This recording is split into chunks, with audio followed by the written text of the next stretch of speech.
Jai Hind aspirants. The question of the day is: do you know about your family and how to fill in the PIQ form? So starting from column 4. Column 4 में पूछा जाता है candidate की place of maximum residence के बारे में, present residence के बारे में और परमानेंट रेसिडेंस के बारे में। किसी भी कैंडिडेट को अपने रिस्पेक्टिव डिस्ट्रिक्ट की, स्टेट की और अप्रोक्सीमेट पॉपुलेशन की इंफॉर्मेशन होना चाहिए। इन तीन स्पेसिस से ए बी सी से काफ़ी ज़्यादा नॉलेज आईओ डिड्यूस कर सकता है।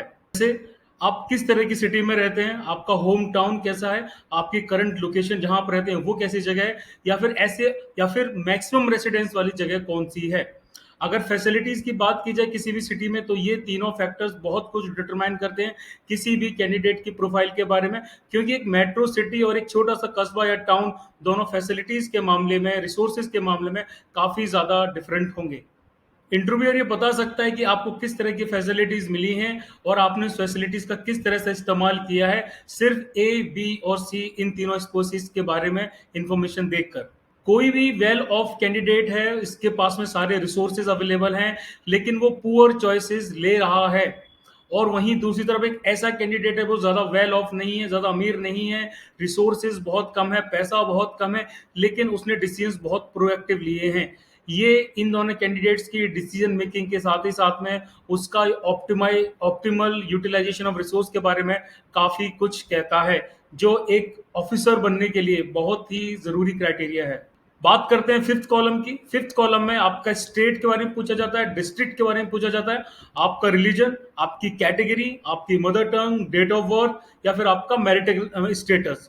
ये बहुत ही बेसिक डिटेल्स हैं, इनसे कुछ खास डिटरमाइन नहीं होता है except the basic complementary information about the candidate. Six column के तीनों स्पेसिस की बात करें तो ये कैंडिडेट के पेरेंट्स से रिलेटेड रहते हैं। सबसे पहले पूछा जाता है कि क्या कैंडिडेट के पेरेंट्स अलाइव हैं या नहीं। अगर उनमें से किसी एक की भी डेथ होती है तो उस टाइम पर कैंडिडेट की कितनी एज थी ये भी पूछा जाता है। इसके थ्रू आईओ कैंडिडेट की एज अ चाइल्ड साइकोलॉजी के बारे में पता कर सकता है, उसकी अपब्रिंगिंग के बारे में पता कर सकता है, क्योंकि किसी भी कैंडिडेट की, किसी भी बच्चे की साइकोलॉजी काफ़ी डिफरेंट हो जाती है जब उसका पास किसी पेरेंट का लॉस होता है। तो ये उसकी साइकोलॉजी को काफ़ी हद तक वेरी करता है, काफ़ी हद तक डिटरमाइन होती है। तो ये चीज़ आईओ पता लगाता है।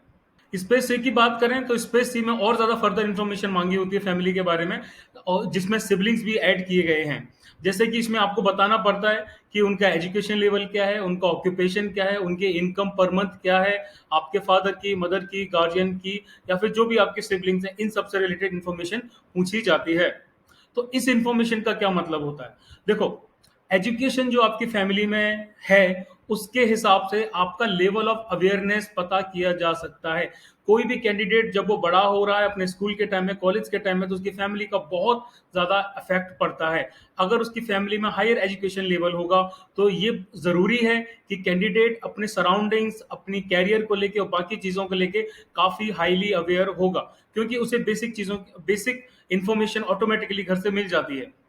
वहीं अगर कैंडिडेट की फैमिली का इनकम लेवल काफ़ी ठीक है, तो ये ज़ाहिर सी बात है कि कैंडिडेट को रिसोर्सेज अवेलेबल कराए गए होंगे, जो भी उसकी पर्सनैलिटी डेवलपमेंट के लिए, उसकी एजुकेशन के लिए, उसकी हॉबीज़ और इंटरेस्ट के लिए ज़रूरी रहे होंगे। वहीं एक ऐसा कैंडिडेट जो ऐसी फैमिली से आता है जहाँ पर लो इनकम रही हो, तो ऐसी जगह कैंडिडेट को बेसिक सर्वाइवल रिक्वायरमेंट्स पूरी करने में ही पूरा टाइम निकल जाता है, बजाय कि उसकी एजुकेशन लेवल को पॉलिश करने में या फिर उसके हॉबीज और इंटरेस्ट को परस्यू करने में। जिस तरह का ऑक्यूपेशन फैमिली मेंबर्स करते हैं, ये भी काफी इन्फ्लुएंस डालता है कैंडिडेट के ऊपर। अगर कैंडिडेट के पेरेंट आर्म फोर्सेस या फिर ऐसी किसी चीज में सर्व कर रहे हैं, तो फिर कैंडिडेट ज्यादा अवेयर होगा, ज्यादा एक्टिव होगा आर्म फोर्सेस से रिलेटेड नॉलेज में, उनकी फंक्शनिंग से लेके, क्योंकि उसने बड़े होते ही वो सब चीजें देखी हैं।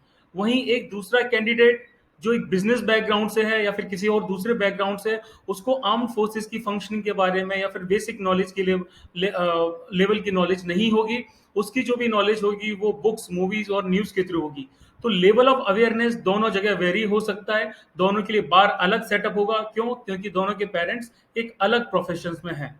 It's all about the type of education, opportunities, and resources you receive.